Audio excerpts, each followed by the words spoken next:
enfin, les équations en dérivée partielle.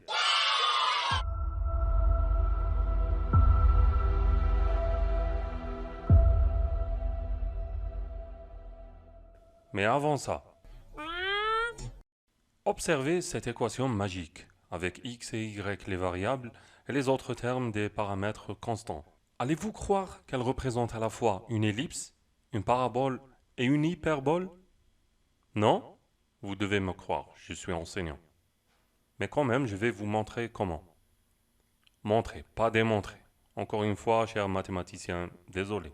Dans la description de la vidéo en bas, vous allez trouver un lien vers ce fichier magnifique que je vous ai préparé pour montrer la capacité de cette formule à représenter plusieurs types de courbes.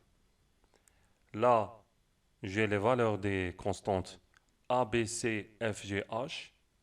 Là, je peux faire varier ces constantes. Et là, automatiquement, le delta, le discriminant, est calculé pour voir son influence sur la classification de la courbe. Donc, par exemple, si je varie le C, donc ce paramètre-là, donc vous allez voir que lorsque le delta est négatif, on est toujours dans la catégorie des ellipses. S'il devient presque nul, donc je vais l'annuler en choisissant C et B 0. Donc on voit aussi clairement que les trois dernières constantes n'ont aucune influence sur le changement du type de la courbe, mais seulement ses caractéristiques, donc son emplacement et sa courbure. Seulement les trois premières constantes peuvent changer le type de la courbe en elliptique, parabolique ou hyperbolique. Une hyperbole, une parabole, ça reste une parabole, parce que le discriminant est toujours nul. Trop cool. Donc vous avez le lien, vous pouvez installer le logiciel libre GeoGebra et jouer avec le fichier. Revenons à nos équations aux dérivées partielles. Une équation aux dérivées partielles est une équation différentielle où l'inconnu est une fonction à plusieurs variables. Une fonction à plusieurs variables est une relation qui lie l'inconnu que nous cherchons et plus d'une variable qui n'ont aucune relation entre elles. La dernière relation, par exemple, n'est pas une fonction à deux variables, mais à une seule variable parce qu'elles sont liées.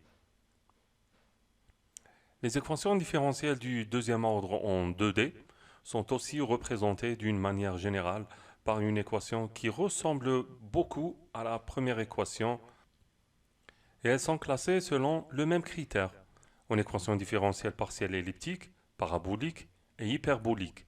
La classification des équations aux dérivées partielles nous guide pour le meilleur choix du type des conditions aux limites et les paramètres du calcul pour une meilleure stabilité. Les conditions aux limites sont classées dans 4 catégories principales. Les conditions de type Dirichlet, où la valeur de la fonction recherchée est donnée explicitement à la limite. Les conditions de type Neumann, où c'est la valeur de la dérivée de la fonction recherchée qui est donnée à la limite et non pas la fonction. Les conditions de type Cauchy, où les valeurs de la fonction recherchée et de sa dérivée sont données simultanément à la limite. Le dernier type, les conditions de type Robin ou Robin, où c'est la combinaison linéaire entre la fonction recherchée et sa dérivée. Ce dernier type de condition aux limites, c'est-à-dire de Robin, n'est pas très répandu. Pour avoir une solution unique et stable, il faut associer les bonnes conditions aux limites à la bonne équation différentielle partielle. Les équations différentielles partielles de type elliptique exigent des conditions aux limites de type Dirichlet ou Neumann sur un contour fermé.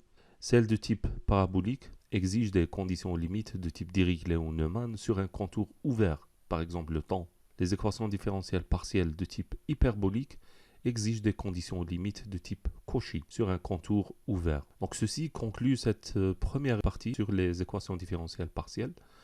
Dans la deuxième partie, donc la vidéo suivante, nous allons plonger dans le processus de la résolution de ces équations différentielles partielles. Donc à la prochaine.